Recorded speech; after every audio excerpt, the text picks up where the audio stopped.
Saya berikan contoh misalnya, tidak semua menurut saya seleksi untuk P3K atau ASN itu harus melalui pendekatan seleksi digital. Kenapa?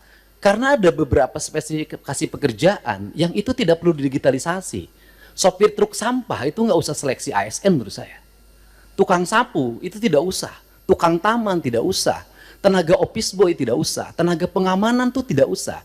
Apa sih dampaknya dari rekrutmen ini? Yang pertama dari sisi rekrutmennya terjadi rekrutmen ASN dan P3K, tetapi di sisi lain kebutuhan yang dibutuhkan oleh daerah dan provinsi itu tetap dilakukan. Pada akhirnya ngangkat lagi melalui outsourcing. Ini pertama pendekatan.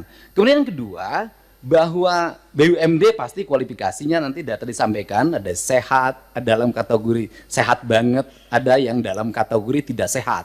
Yang tidak sehat kami lagi lakukan audit investigatif, kemudian nanti akan dilakukan 2 pilihan, diteruskan atau ditutup. Nah, problem dari BUMD itu di daerah itu satu saja, BUMD diisi oleh tim sukses. Itu problemnya, sehingga profesionalismenya dikesampingan. Rambu-rambu ini harus segera dibangun dengan baik. Terus kemudian yang berikutnya, ini Jawa Barat. Jawa Barat ini provinsi menurut saya paling aneh.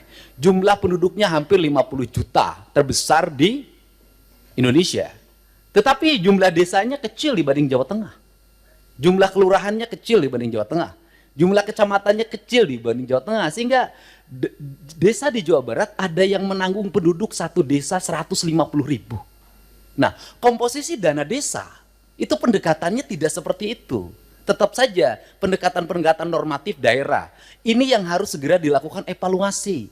Ini. Dan kemudian yang berikutnya adalah sudah juga semestinya Komisi 2 memelopori daerah desa yang sudah berubah karakternya menjadi kelurahan karena pertumbuhan industri. Harus segera dibuat kelurahan, tidak desa lagi. Karena pendekatan kewilayahan sudah tidak relevan lagi dengan jumlah penduduk yang tidak monokultur, yang sudah plural. Yang perlu dilakukan pendekatan birokratif bukan berdasarkan pendekatan politik. Ini yang harus dilakukan. Kemudian yang berikutnya adalah daerah menanggung beban apa lagi? Instansi vertikal seperti Kementerian Agama itu kewenangannya banyak banget. Ngurus madrasah diniyah, madrasah sanawiyah, madrasah aliyah, masjid, pondok pesantren, tapi duitnya nggak bawa.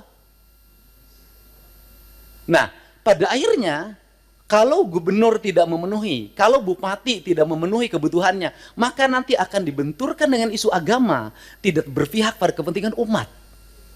Padahal di satu sisi, dia masih memiliki kewajiban-kewajiban terhadap sekolah SD negerinya masih roboh, SMP negerinya masih roboh, SMA negerinya masih roboh. Nah, problem seperti ini kalau dibawa ke wilayah politik DPR, maka kita akan mendominasi kepentingan ini dibanding kepentingan internal kita, yang menjadi kewajiban dasar kita.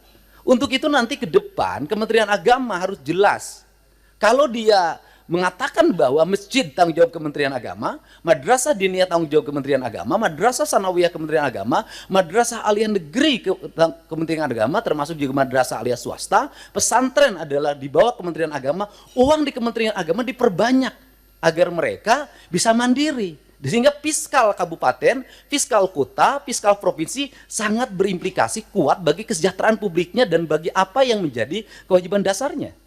Kemudian yang berikutnya adalah ini urusan otonomi di Jawa Barat, lucu.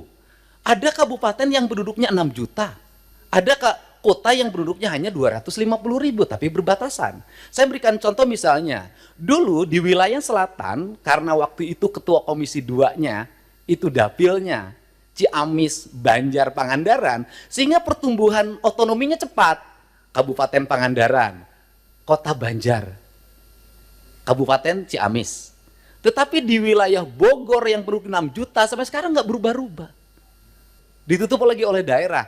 Ini barangkali sebagai gambaran umum saya ucapkan terima kasih. Semoga pertemuan ini memberikan manfaat. Dan terakhir tadi Pak Gubernur Kaltim mengatakan gubernur konten, alhamdulillah. Dari konten yang saya miliki, itu bisa menurunkan belanja rutin iklan. Biasanya iklan di Pemprov Jabar kerjasama medianya 50 miliar. Sekarang cukup 3 miliar tapi viral terus. Terima kasih. Download Tribun X sekarang.